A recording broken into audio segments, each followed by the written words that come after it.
Alors, je le rappelle, vous êtes porte-parole pour le Bloc en matière d'agriculture, d'agroalimentaire et gestion de l'offre.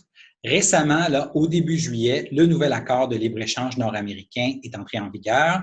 Avec cet accord, il y a de nouvelles brèches dans la gestion de l'offre qui ont été faites et les producteurs agricoles attendent encore du fédéral certaines compensations. Il n'y a pas les pleines compensations qui ont été versées.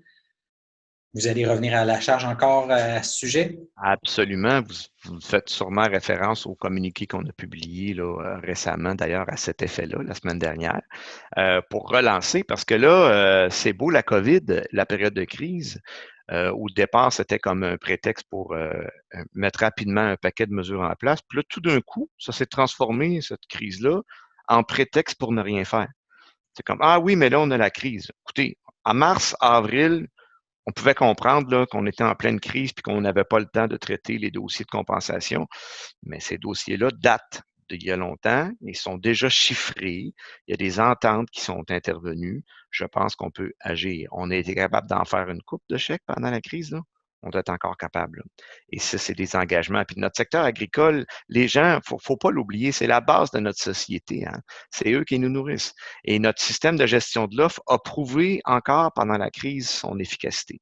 Parce que ça a pris, oui, il y a eu du lait de jeté, là, d'accord, mais ça a pris un mois, puis les producteurs s'étaient ajustés. Là.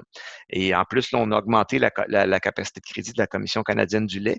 Ça a pris plus de temps que je l'aurais souhaité, mais à force de faire pression, on a réussi à l'obtenir. Dans l'avenir, on a un outil supplémentaire. Donc, les compensations, pour revenir au sujet, c'est chiffré. Donc, les producteurs laitiers ont eu un premier chèque l'an dernier, puis en début d'année cette année. On veut le versement des années subséquentes. Maintenant, il n'y a pas de négociation à y avoir, il n'y a pas de discussion. Moi, quand la ministre me répond, on y travaille fort, notre engagement est ferme, je m'excuse, là, mais le travail est fait. Là. Il reste à signer le chèque. On va le faire là. Pour ce qui est des autres productions, parce qu'il y a d'autres productions sous gestion de l'offre qui ont été sacrifiées. Je parle des œufs d'incubation, les œufs de consommation. Je parle du poulet, je parle du dindon. Donc, toutes ces productions-là n'ont rien encore. Et ces productions-là, c'est un peu différent parce qu'eux, ce qu'ils demandent, c'est des programmes d'innovation et de modernisation à la ferme. Donc, chaque industrie a identifié ses besoins. Entre autres, dans le dindon, ils ont besoin aussi d'aide au niveau de la mise en marché et de la valorisation du produit. C'est correct, c'est la base qui connaît son besoin.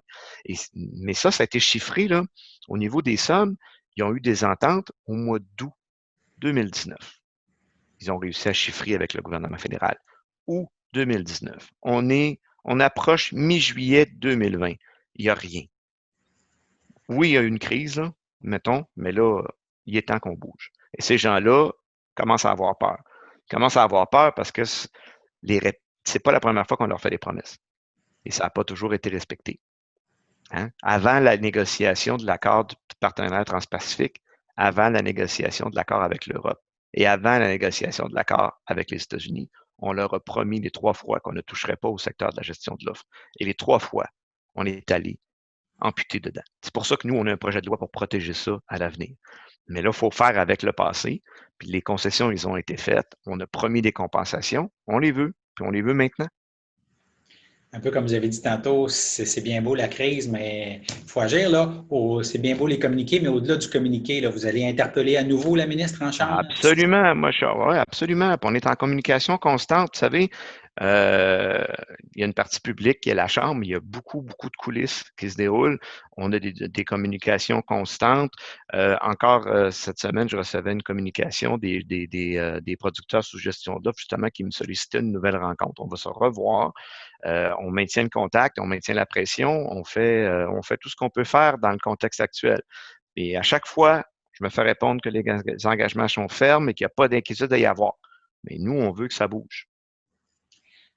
Au cours des derniers jours, j'ai réalisé une entrevue avec le PDG du Conseil des industriels laitiers du Québec, Charles Langlois. Vous avez Oui, certainement entendu parler de la oui, nouvelle application qu'ils ont mis de l'avant pour faire découvrir les fromages du Québec. Et il faisait valoir qu'il n'y a pas que les producteurs de lait qui attendent des compensations, les transformateurs aussi. Et si les absolument. transformateurs subissent les contre-coups des divers accords de libre-échange, l'Asie, l'Europe avec les Américains, et qu'une partie d'entre eux disparaissent de ces transformateurs-là, c'est des débouchés pour les producteurs laitiers du Québec qui peuvent disparaître. Alors, est-ce que vous allez aussi interpeller le gouvernement Trudeau pour qu'il pense? Absolument. Puis tantôt, c'est une bonne chose que vous m'en parliez, parce que je viens de vous mentionner le travail de coulisses qu'on peut faire. Entre autres, il y a eu l'attribution des quotas d'importation. Vous savez, les pourcentages qu'on a donnés dans les nouvelles ententes. Quand il y a eu l'entente avec l'Europe, on a fait l'erreur de donner 55 des quotas d'importation, parce que quand on ouvre le marché, là, pour essayer de rendre ça plus simple, là, quand on ouvre le marché à l'extérieur, il faut qu'il y ait quelqu'un au Canada qui importe des produits. Oui. On a le choix, que ce soit les distributeurs, donc les commerçants, ou les transformateurs. Si un transformateur doit importer des produits de l'extérieur, le transformateur, il va pas s'auto-nuire, là. Lui, il va importer un produit qui va être complémentaire à ses produits. Il va respecter l'entente, mais il va donner une richesse supplémentaire aux consommateurs parce que c'est des produits qu'on n'a pas. Si on donne les quotas à des détaillants, comme ça a été le cas avec l'entente avec l'Europe, les autres, ils vont importer d'Europe des fromages qui sont déjà produits ici, mais dont le coût de revient devient plus bas. Il augmente sa marge de profit. Et ça a comme effet pervers de doubler l'impact sur les producteurs locaux parce que ça a eu comme impact, dans le cas de l'accord avec l'Europe, de déplacer des produits québécois des tablettes pour faire place à des produits européens qui augmentaient la marge de profit des distributeurs alimentaires. Donc, on a fait des grosses pressions constantes pour que ça, ça soit modifié. On n'a pas eu encore, ça va venir. Et dans le cadre de la CEUM, avec l'accord avec les États-Unis, là, ça devait être fixé. On a fait des grandes pressions et on a obtenu 85 des quotas qui ont été octroyés aux transformateurs. Et ça, c'est une très bonne nouvelle parce que ça diminue l'impact. Les transformateurs étaient très contents de ça.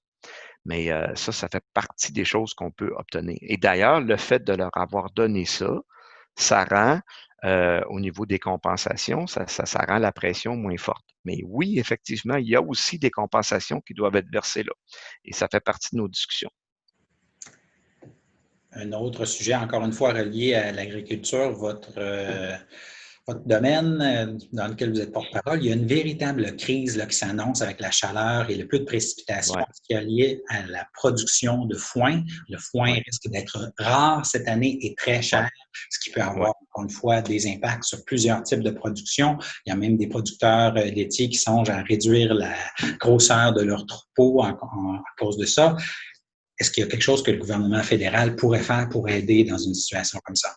En fait, on parle d'une saison exceptionnelle de sécheresse et de grande chaleur. Puis si vous vous souvenez bien, l'an passé, au même moment, on attendait encore que certaines terres s'assèchent des inondations. Donc, on vit dans une phase de réchauffement climatique où on va être régulièrement exposé à des extrêmes. Oui, le contexte est très difficile. Moi, je prévois une inflation du panier des aliments à l'automne, c'est clair, parce que d'ailleurs, ce matin, je parlais avec des producteurs de la circonscription qui déjà achètent du foin en Ontario, pour vous donner une idée. Donc, c'est clair que c'est très difficile. Et c'est le fun que vous me parliez de ça parce que présentement, au Comité permanent de l'agriculture agroalimentaire, on est en train de travailler sur les programmes de gestion des risques de l'entreprise pour essayer de mettre ça à jour un peu. Vous savez qu'il y a des régimes d'assurance pour les producteurs. Il faut améliorer ça. Il y a des consensus qui se font là-dessus. Nos recommandations au ministère seront très claires à cet effet-là, qu'il faut améliorer le régime parce qu'entre autres, je ne veux pas tomber dans le trop technique, là, mais je parle d'un programme en particulier, là, Agri-Stabilité. Au moment où on se parle, il y a 31 des agriculteurs qui participent à ça. C'est 3 producteurs sur 10. Pourquoi? Parce que c'est une assurance qui ne paye pas ou qui, quand ça entre en fonction, tu es pratiquement déjà en faillite. Alors, c'est comme si je vous disais, viens, je vais te vendre une assurance pour ta maison, mais si tu passes au feu, je ne paye pas. Qu'est-ce que tu vas faire? Tu ne vas pas payer une assurance dans le beurre. Tu vas économiser à la place au cas où tu passes au feu. C'est une simplification extrême, là, mais c'est une image. Donc, on est en train de travailler là-dessus. Mais au-delà de ça, moi, je commence à pousser l'idée aussi qu'il faudrait peut-être soutenir nos producteurs agricoles d'une façon différente, en amont. Pas attendre qu'il y ait des pertes. sur l'occupation dynamique du territoire, sur la protection de l'environnement, sur le bien-être animal. Nous sommes en train d'instaurer des nouvelles normes sociales et c'est correct de le faire. Par contre, il faut être conscient que ça ne peut pas être que les producteurs en bout de ligne qui en assument le coût et les chocs. C'est des choix de société qu'on fait, il faut l'assumer en société. Et peut-être que si on revoyait un peu notre modèle de soutien au monde agricole, on pourrait adoucir ces chocs-là. Mais c'est clair que cette année, ça va être difficile. Et c'est pour ça d'ailleurs que pendant le contexte de COVID, l'UPA et la Fédération canadienne de l'agriculture et l'ensemble des acteurs du monde agricole réclamaient la création d'un fonds d'urgence pour avoir des fonds, pour avoir une aide ponctuelle. Mais même à ça, moi, je vous dis, il va y avoir de l'inflation. Puis là, on n'a pas parlé de production maraîchère. On s'en est déjà parlé plus tôt cette année. La pénurie de main-d'œuvre. On aura des récoltes qui vont rester dans les champs, en partie du moins. Et ça va créer une rareté, puis une inflation. Et moi, je pense qu'il faut qu'on mette tout en question, là, puis qu'on regarde comme il faut, OK, à l'avenir, comment on va soutenir notre monde. Et c'est pas vrai qu'on va les abandonner puis on va les laisser faire, parce que si on les abandonne puis on les laisse faire, tout ce qu'ils vont faire, c'est qu'ils vont quitter la production. Est-ce qu'on va être plus avancé? Je reviens plus directement à la question Oui. du foin que je lançais, là. Il y en a certains qui ont fait valoir l'idée qu'il y aurait la possibilité peut-être d'acheter pas à la pièce du foin, mais plutôt de se regrouper pour faire des achats de foin qui viendraient de l'Ouest ou de l'Ontario. Est-ce que dans le cadre de quelque chose comme ça, le fédéral pourrait peut-être en payer une partie ou aider à ce que ça se réalise? C'est une idée qui peut sembler intéressante de prime abord. Écoutez, moi, je n'étais pas au courant de cette initiative-là, là, mais oui, ça peut être une bonne idée. Déjà, le regroupement peut donner une espèce de pouvoir de négociation qu'on a moins au niveau individuel, là, puis essayer d'éviter l'espèce de guerre pour savoir qui va obtenir le produit, donc une hyperinflation des prix. Et oui, moi, je pense que le gouvernement peut intervenir. Mais en même temps, il ne faut pas oublier qu'on est à 343,2 milliards de déficit. Hein? Tous les gens décrient les déficits, puis en même temps, 10 minutes après, les gens vont dire ben, il faudrait que le gouvernement intervienne. Fait qu'il faut, puis c'est correct, là, c'est pas un jugement que je porte, mais il faut moduler nos actions pour avoir une vision à long terme d'un budget qui balance avec un soutien adéquat à la base de notre société. Puis la base de notre société, il ne faut pas oublier que c'est les producteurs agricoles. S'ils ne sont pas là, on n'est pas là. Et là, quelles sont les prochaines dates à surveiller là, sur la scène fédérale? En fait, on va resiéger 3 autres journées dans l'été. C'est ponctuel, c'est comme hier, là, c'est à formation réduite où évidemment les autres députés, on est en ligne, là, comme hier, là, j'étais en ligne. Là. On a ça à surveiller. Sinon, la rentrée officielle, c'est le 21 septembre, c'est un peu tard. Nous, on aurait aimé pouvoir reprendre le travail parlementaire avant cette date-là. Les travaux de comité se poursuivent pendant l'été également. Nous, là, je vous parlais tantôt de notre rapport, entre autres, au Comité sur l'agriculture là, et l'agroalimentaire. On a établi les grandes lignes de l'ébauche hier et on devrait déposer ça à l'automne. Puis on surveille la situation pendant l'été. On va essayer d'être présent dans nos circonscriptions pendant l'été aussi. Vous savez qu'il y a beaucoup de cas de comté, beaucoup de situations locales qui ont été laissées un peu de côté pendant l'hiver à cause de la COVID. Là. On a beaucoup de dossiers d'empilés sur le coin du bureau là, qu'il faut traiter. on risque d'être assez présent tout en essayant de se prendre quelques semaines de repos, évidemment, là, pour charger les batteries pour repartir ça à fond. Il n'y a pas d'autres grosses dates comme là, la mise à jour économique à surveiller là, dans les prochaines semaines. On n'a pas d'annonce. C'est relativement tranquille, quoi qu'on ne sait jamais, d'ici septembre. Voilà, la politique, ça peut parfois sembler tranquille, mais c'est rempli de rebondissements et de surprises. Alors, restons à l'affût.